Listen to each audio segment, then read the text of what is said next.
A necklace that will kill you, a bird that may be God, a test to diagnose possession, a psychic basketball, a new friend that's after your blood, and a highly suspicious sugar bowl. What do all these things have in common? Well, they all appear in my favorite books of 2022. Welcome to Michelle's Melancholia, where we read books to fear and shed a tear, and let's talk about the books I loved last year. So in 2022, I gave 6 stars a 5-star rating. And I will try to explain to you why I love them so much.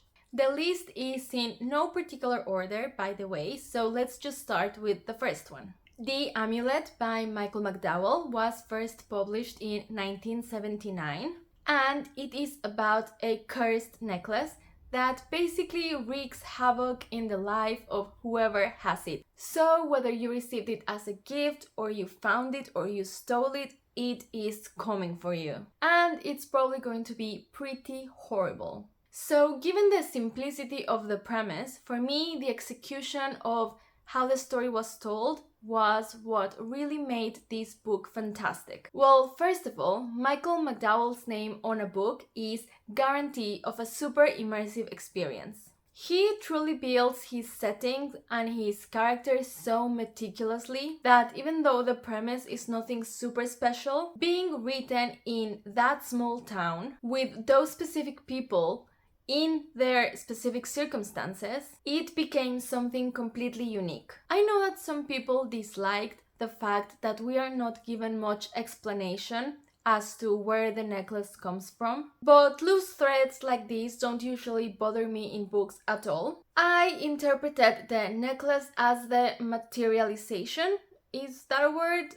The embodiment of the bitterness and ill will that one person can feel towards another. Plus, I just really love reading about fortuitous and incomprehensible evil, because that's extra scary, right? You never know when you're going to come into contact with it. Now, even though I liked all of these aspects of Michael McDowell's writing, I really think that this story wouldn't have worked at all if the book wasn't as entertaining as it is. It is an absolute bloodbath, and for me it was a page turner, as I just had to know who would next come into contact with the necklace and what would happen to them. The Midnight Club by Christopher Pike was first published in 1994. And it is about a group of terminally ill teenagers living in a hospice that meet up at midnight to tell stories to each other. And through these stories, they explore and cope with their feelings about their imminent and premature mortality. I loved the cast of characters. Each one of them had a very unique voice, and I really enjoyed reading about their backstories and how these reflected in the kind of stories that they chose to tell. As you can imagine, this is a pretty intense read. It is not very hopeful, although maybe that depends on what your personal beliefs are. I personally didn't find it hopeful, but I also think that it's important to have conversations about death in a realistic way, even when there are feelings of anger or sadness or fear associated with it. I wouldn't necessarily recommend this book to readers who really like a very structured plot, because it can get a little bit rambly. Also, the characters are often unlikable, although given their circumstances, I thought that was pretty realistic. And I found them all pretty endearing, so I was happy to follow along with their journey, even though at times they were a bit of a mess. And this one definitely wins the Book to Shed a Tear award for last year, as I did get pretty emotional at times. Come Closer by Sara Gran was first published in 2003. In this book, a woman starts noticing that she is suddenly acting very out of character, and she then starts having very strange dreams, having blackouts, and even losing time. So, of course, she comes to the conclusion that she is possessed by a demon. So, in concept, this is a possession story, but in practice, the horror it evokes is mostly psychological. We witness this woman realizing that something is worming their way into her mind or her soul, I guess, questioning whether it is real, convincing herself that it is, and then obviously having to deal with the consequences of the things she does when she is not fully aware. And I think that is so terrifying, that idea of losing control of your mind and of your body, but still being somewhat aware that you're not the one in control and there's nothing you can do about it. This one literally gave me nightmares, so it wins the Book to Fear award. Daphne by Josh Malerman was published in 2022, and I think this may be a more controversial pick because I think not a lot of people liked it. I really don't want to go into much detail about the plot because I was surprised about how it all came together, and if you read this book, I would like you to experience it that same way. So very briefly, it follows a high school women's basketball team, and one night these girls are having a pre-game sleepover and one of them tells the story of Daphne. So Daphne is kind of a local legend, a story that just exists in the town where they live. She was a woman who lived in the town and she died under certain circumstances. But the important thing about Daphne is that her presence grows stronger the more you think about her. I think the main criticism I have heard about this book is that the writing is not at all easy to follow, and I don't disagree. Actually, I tried several times to do the audiobook, but I just kept getting completely lost, so I had to read the physical version for a few chapters until I got used to the narration style, and then I could comfortably go back to the audio. It is, for the most part, one character's stream of consciousness intermingled with some of her diary entries. But it does jump around to other characters' points of views as well, so that's why it's not the easiest to follow.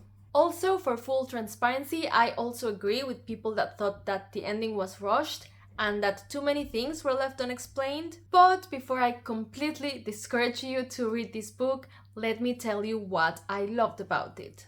For me, this book is less about the story and more about exploring ideas. I've seen a lot of people saying that this book in essence is about anxiety. And while I agree, I thought it was even more general than that. As per my interpretation, this book is about the power that our mind can hold over our reality. And not in a cringy, the secret, manifest the life of your dreams way, but in a real, backed by science way. What we believe about the world and about ourselves, whether it's good or bad, absolutely plays a role on how we construct and interpret our own reality. And I can 100% see how that sets up a pretty terrifying premise for a horror story. To me, this book felt very current, very relevant, very original, and a super interesting read. It really stuck with me and kept me thinking about it for many weeks after I finished reading it. Let the Right One In by Ajvide Lindqvist was first published in 2004. It is set in a small Swedish town in which a couple of people have been found murdered and completely drained of blood. The main story follows a boy who is severely bullied at school and he's just like super lonely. And he meets a very strange girl that has recently moved into his housing complex. We also follow a handful of side plot lines about other people that live in the same town, and we get to see how their stories intersect with each other and with the murders that have been happening.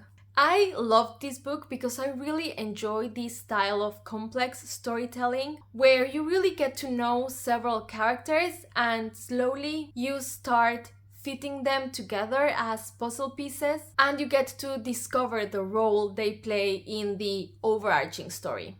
I feel like these type of stories really allow you to get immersed in this other reality, and that's something that I just find super fun. You wouldn't want to get too immersed though, because there are many horrific things in this book. There's the bullying, which is pretty intense. There is some animal harm and semi-detailed descriptions of children's sexual abuse. So some parts are definitely a bit uncomfortable to read. Plus, there's some pretty gruesome violence with moderate descriptions of injury and bodily harm. But I do feel that everything contributed to either the story or the atmosphere, so I have no complaints there. We Have Always Lived in the Castle by Shirley Jackson was first published in 1962. And even though this book received the same 5-star rating as the others, I would place it in a step slightly above.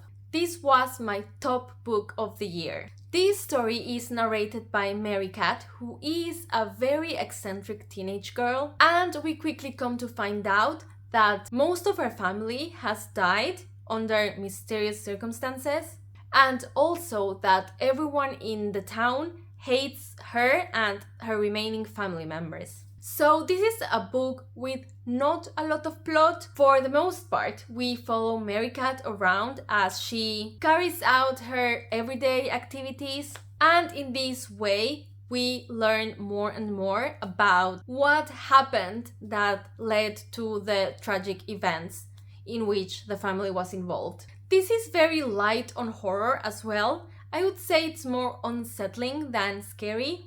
And it's an interesting experience because there are so many super cozy descriptions of country living, like tending to the garden, playing with your cat by the river, baking spiced cookies. But they're all intermingled with Mary Cat's actions, with her inner thoughts, and with her interaction with other family members that make you feel like something is not okay. Somehow I ended up super attached to this weird little family, and towards the end, when the story started taking some twists and turns, I did also get a little emotional. And as I said, it was just weird because I desperately wanted to be a part of this family, but there was always a little voice in the back of my mind warning me, are you sure about this? Should you even want to be part of this family? This is definitely a new comfort read for me, and I am already impatient to revisit it for a reread.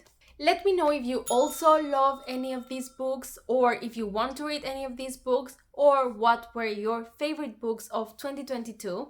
And I will see you on my next video, which will hopefully be very soon. Goodbye!